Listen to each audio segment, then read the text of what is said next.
হজরতে রাবিয়া বসরি রাদিয়াল্লাহু তাআলা আনহা, তিনি আল্লাহ রাব্বুল আলামিনের প্রেমে সবসময় বেবুর এবং দেওয়ানা থাকতেন। তিনি দেখেন কতটুকু পর্দা করতেন। তিনি এমন পর্দা করেছেন, তিনি যে লোটাটা দিয়ে তিনি প্রস্রাবের ঢিলাকুলুপ ব্যবহার করতেন, ওই লোটাটা একদিন ভেঙে গিয়েছে। ভেঙে যাওয়ার পরে হজরতে রাবিয়া বসরি আল্লাহর দরবারে ফরিয়াদ করলেন, হে প্রভু রাব্বুল আলামিন, পরবর্তীতে আমার ইস্তেনজার আবার হওয়ার আগে, অর্থাৎ আমার প্রস্রাব পায়খানা ব্যাক হওয়ার আগে আল্লাহ তুমি আমাকে মরণ দিয়ে দাও।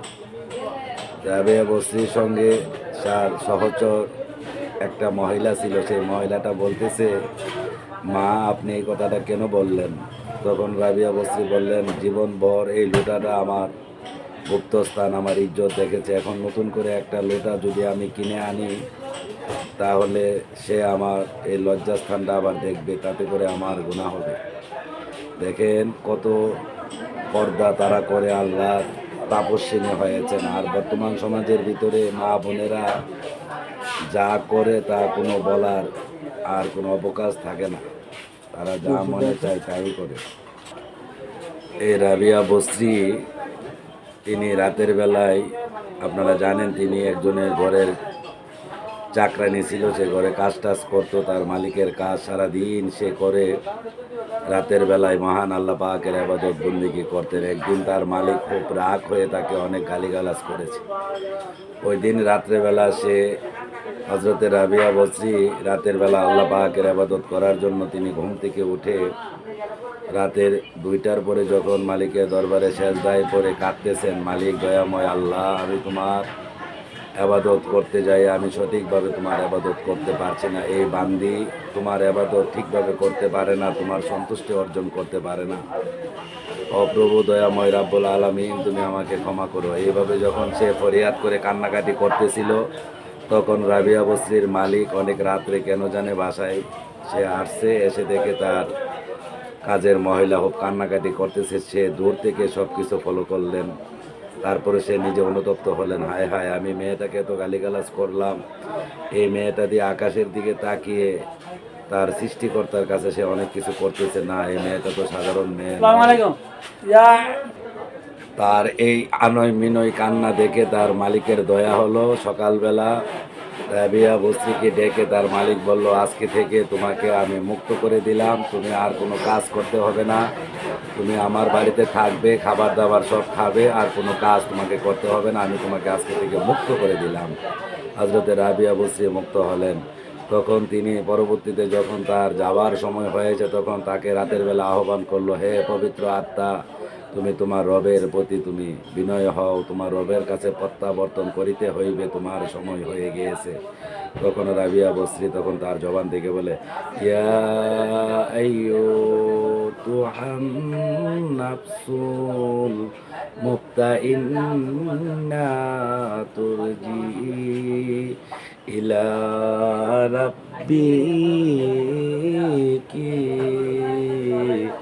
রাদিয়াতাম মারদিয়া।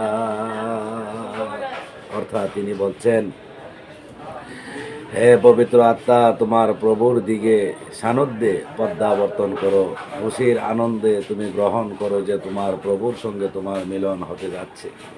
পবিত্র মানুষ যারা, পবিত্র আত্মার অধিকারী যারা, যারা মহান আল্লাহ পাকের সঙ্গে যাদের সম্পর্ক হয়েছে, আল্লাহকে যারা চিনেছে, তারা এই পৃথিবীতে থাকতে চায় না। তারা শুধু এই প্রার্থনাই করে, কবে নাগাদ আমি এই পৃথিবীর জঞ্জাল ছেড়ে, এই পৃথিবীর মহামায়া ছেড়ে দিয়ে আমি আমার আল্লাহর সঙ্গে আমার মিলন ঘটবে। শুধু সারাক্ষণ সে আশাই সে বসে থাকে। আর গুনাহগার পাপী যারা, তারা এই দুনিয়াতে থাকার জন্য ব্যাকুল হয়ে যায়। আর প্রকৃতপক্ষে আল্লাহওয়ালা ব্যক্তি যারা, আল্লাহকে যারা চিনেছে, আল্লাহকে যারা পেয়েছে, তারা এই জঞ্জাল রেখে এই পৃথিবীর মহামায়া ত্যাগ করে কবে নাগাদ তারা ইমানের সহিত আল্লাহর সঙ্গে মিশতে পারবে, সেই জন্য তারা ব্যাকুল এবং দেওয়ানা হয়ে থাকে। হে পবিত্র আত্মার অধিকারী যারা হয়েছে, পবিত্র আত্মাগণ সদাই সর্বদাই পরম বন্ধুর সঙ্গে মেলার জন্য তারা ব্যাকুল হয়ে থাকে। আল্লাহ সুবহানাহু তাআলার কাছে আমরা এই প্রার্থনাই করি, আল্লাহ রাব্বুল আলামিন যেন আমাদের সবাইকে পবিত্র আত্মার অধিকারী করেন এবং মাহবুবে সুবহান আল্লাহ রাব্বুল আলামিনের দিদার পেয়ে আমরা যেন পৃথিবীর মায়া ত্যাগ করে সেই প্রভু রাব্বুল আলামিনের দরবারে যেন আমরা সবাই চলে যেতে পারি। আসুন আমরা সকলে মিলে ওই পবিত্র আত্মা কিভাবে আমরা অর্জন করতে পারবো, আমাদের আত্মাকে কিভাবে পবিত্র বানাতে পারবো, আমরা কিভাবে আমাদের আত্মাকে পরিপূর্ণভাবে আল্লাহর দিকে দাপিত করতে পারবো, আমরা সেই লক্ষ্যে সকলেই কাজ করি এবং মালিকের ইবাদত বন্দেগী করি।